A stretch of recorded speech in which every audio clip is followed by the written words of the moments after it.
Hello everyone, I welcome you all to KGS IAS. और आज इस सेशन में हम लोग बात करने जा रहे हैं current affair program for UPSC 2024।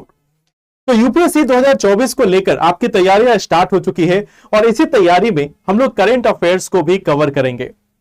इस करंट अफेयर प्रोग्राम्स को जो हम स्टार्ट कर रहे हैं, इसमें आपको 2023 एंड 2024 के जो भी इंपॉर्टेंट करंट अफेयर्स रहे हैं एग्जाम के पर्सपेक्टिव से, उनका 360 डिग्री कवरेज किया जाएगा। इसमें आपको मंथ वाइज बैनर में, लाइक हम जनवरी से लेकर अभी तक के जो करंट अफेयर्स रहे हैं 2024 के मार्च तक के करंट अफेयर्स को हम यूपीएससी के हिसाब से तैयार करेंगे। इनमें जो डिफरेंट डायमेंशंस है, कहां से क्वेश्चन पूछे जा सकते हैं, किस तरीके से यूपीएससी क्वेश्चन पूछती है, इन चीजों को ध्यान में रखकर इस करंट अफेयर प्रोग्राम्स में हम डिफरेंट टॉपिक्स को एनालाइज करेंगे। इसके साथ साथ हम इस पूरे प्रोग्राम में कुछ इंपॉर्टेंट जो निमोनिक्स होते हैं, जिससे आप चीजों को आसानी से याद रख सके, उन चीजों पर भी ध्यान देंगे। जैसे अगर आपने 2023, 2024 के 2023, 2022 के यूपीएससी के पेपर्स में देखा है, तो आपको देखने को मिला होगा कि कई सारे क्वेश्चंस प्लेसेज इन न्यूज पे पूछे जा रहे हैं। जो इंपॉर्टेंट प्लेसेज है, जो न्यूज में रहे, उन पे कई सवाल आ रहे हैं।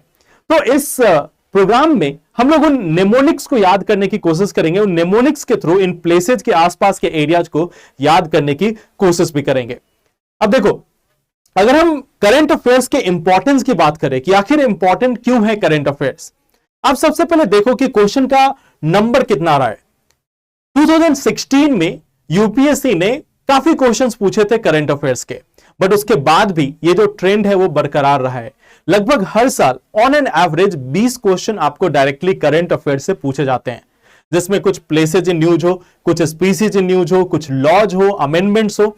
और साथ ही साथ आपको एक और चीज जो ध्यान रखनी है कि कई बार जो स्टैटिक के क्वेश्चंस होते हैं वो भी आपके करंट अफेयर्स से रिलेटेड इवेंट्स को लेकर होते हैं। जैसे एग्जाम्पल के तौर पे ले लीजिए, 2023 में क्वेश्चंस पूछा गया वाइल्ड लाइफ प्रोटेक्शन एक्ट को लेकर। 2022 के एंड में, दिसंबर में वाइल्ड लाइफ प्रोटेक्शन एक्ट में अमेंडमेंट हुआ था और 2023 के प्रीलिम्स में वाइल्ड लाइफ अमेंडमेंट एक्ट या वाइल्ड लाइफ प्रोटेक्शन को लेकर 2 सवाल पूछे गए थे, एक कंजर्वेशन रिजर्व्स को लेकर और बाकी और क्वेश्चंस आए थे। तो इस तरीके से कई बार जो क्वेश्चन आपको स्टैटिक के लगते हैं वो भी आपके करंट अफेयर से कहीं ना कहीं रिलेटेड होते हैं। तो इस तरीके से आप देख सकते हो कि पिछले 5 सालों में ऑन एन एवरेज 20 क्वेश्चन जो आप आसानी से सॉल्व कर सकते हो वो करंट अफेयर से पूछे गए हैं। अब एक और चीज जो ध्यान रखना, हम इस प्रोग्राम में किन किन चीजों पे फोकस करेंगे। अगर हम बात करें पॉलिटी और गवर्नेंस की, तो जो इंपॉर्टेंट न्यू लॉज हैं, कुछ नए लॉज बने हैं अभी हाल फिलहाल में, तो उन लॉज पे हम फोकस करेंगे। कुछ पॉलिसीज और बॉडीज जो न्यूज में रही है उनको भी हम देखने की कोशिश करेंगे। साथ ही साथ अगर हम बात करें इकोनॉमी की, तो इकोनॉमी में कई बार क्वेश्चन आपको नए टर्म्स पे आते हैं। फॉर एग्जांपल स्टेबलाइजेशन, या जैसे आरबीआई ने यूपीआई को लेकर अलग अलग सिस्टम लॉन्च किए हैं, यूपीआई लाइट या फिर ई रूपी, तो इनसे रिलेटेड सवाल भी कई बार पूछे जाते हैं। साथ ही साथ हम एनवायरमेंट में जो कोर एरियाज हैं, जैसे अगर कोई स्पीसीज न्यूज में है, कोई प्रोटेक्टेड एरिया न्यूज में है, कोई लॉ है, कन्वेंशन है, तो इन चीजों को भी कवर करने की कोशिश करेंगे। साथ में पॉल्यूशन और क्लाइमेट चेंज से रिलेटेड जो भी अपडेट्स आए हैं उनको भी पढ़ने की कोशिश करेंगे।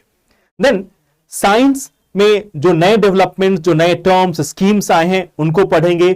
ज्योग्राफी में जो प्लेसेस रहे न्यूज में, ऑल्दो ये ज्योग्राफी और आईआर दोनों से रिलेटेड है, बट हम ज्योग्राफी और आईआर दोनों के हिसाब से जो इंपॉर्टेंट प्लेसेस रहे उनको देखने की कोशिश करेंगे। साथ ही साथ यहां पे जो सिक्योरिटी एंड डिफेंस से रिलेटेड नए डेवलपमेंट्स हैं उनको भी हम कवर करेंगे, ताकि अगर यूपीएससी उनसे सवाल पूछती है तो आप उसके लिए भी तैयार रहें। इसके साथ साथ आईआर से रिलेटेड जो इंपॉर्टेंट बॉडीज रही है न्यूज में, जो बॉर्डरिंग कंट्रीज या नेशंस हैं, वाटर बॉडीज हैं, जैसे अभी आपने देखा होगा जो इजराइल और हमास के बीच में कॉन्फ्लिक्ट चल रहा है, उसके कारण बाब अल मंडेब स्ट्रेट हो गए, या फिर रेड सी का जो रीजन है वो काफी ज्यादा चर्चा में बना हुआ है। इसके अलावा जो इंपॉर्टेंट चोक पॉइंट्स हैं अपने इंडियन ओशन रीजन में, उनको भी हम समझने की कोशिश करेंगे। और बाकी जो इंपॉर्टेंट वाटर बॉडीज हैं, स्ट्रेट्स हैं, जो इंपॉर्टेंट एरियाज हैं, उनको भी डिस्कस करेंगे। इसके साथ साथ अगर आर्ट एंड कल्चर से रिलेटेड, जीआई टैग से रिलेटेड या इन सब से रिलेटेड कोई और एस्पेक्ट न्यूज में होता है तो उससे भी हम डिस्कस करेंगे। अब देखो, जैसे एक एग्जांपल के तौर पे लेते हैं, निमोनिक्स हम किस तरीके से याद रखते हैं। जैसे एक सिंपल सा है, अगर हम यूनाइटेड नेशन, संयुक्त राष्ट्र के संयुक्त राष्ट्र संघ के प्रिंसिपल ऑर्गन्स की बात करें तो ऐसे तो 6 प्रिंसिपल ऑर्गन है, बट ट्रस्टीशिप काउंसिल अभी आप बोल सकते हो कि 1994 के बाद उसका कोई मेजर रोल रह नहीं गया है। तो अभी जो प्रिंसिपल ऑर्गन्स है उनको याद करने का एक सिंपल सा तरीका है, जीएस इज इकोनॉमिक्स। जीएस जहां G for general assembly, S for secretariat, I for international court of justice, S for security council और economics means economic and social unit. तो इस तरीके से इकोनॉमिक्स एंड सोशल काउंसिल, तो इस तरीके से आप जीएसएस इकोनॉमिक्स सब याद कर सकते हो। मान लो यूएन की कोई बॉडी न्यूज में है, कई बार क्वेश्चन पूछा जाता है कि स्पेशलाइज्ड एजेंसी है या प्रिंसिपल ऑर्गन है, तो इन माध्यम से, इन निमोनिक्स के माध्यम से हम इन चीजों को बहुत ही आसानी से याद कर सकते हैं। इसके अलावा आप एक और निमोनिक्स देखते हैं, जैसे एक प्लेस इन न्यूज है, यूक्रेन और रशिया के युद्ध के कारण ये जो ब्लैक सी का रीजन है वो काफी ज्यादा फेमस रहा है। अब इसको याद करने का एक सिंपल सा तरीका है, एक निमोनिक्स है बर्गर टी, जिसमें हम याद कर सकते हैं फॉर एग्जांपल कौन कौन सी कंट्रीज हैं जो ब्लैक सी को बॉर्डर कर रही हैं। आंसर है Bulgaria, Ukraine, Russia, Georgia, Romania, Turkey. तो आप सिंपल एक निमोनिक्स के थ्रू याद कर सकते हो कि कौन कौन से इंपॉर्टेंट एरियाज हैं, कौन कौन से इंपॉर्टेंट कंट्रीज हैं। लास्ट ईयर अफगानिस्तान से रिलेटेड क्वेश्चन पूछा गया था कि अफगानिस्तान के नेबरिंग कंट्रीज कौन से हैं। तो इस तरीके से मान लेते हैं जैसे इस साल इजराइल न्यूज में है या फिर जो अदर कंट्री जो न्यूज में है, तो हम उसके आसपास के एरियाज को इन निमोनिक्स के थ्रू याद करने की कोशिश करेंगे अपने करंट अफेयर्स प्रोग्राम में। तो मिलते हैं आप सभी से करंट अफेयर्स के प्रोग्राम में। Thank you so much and let's meet there. All the best.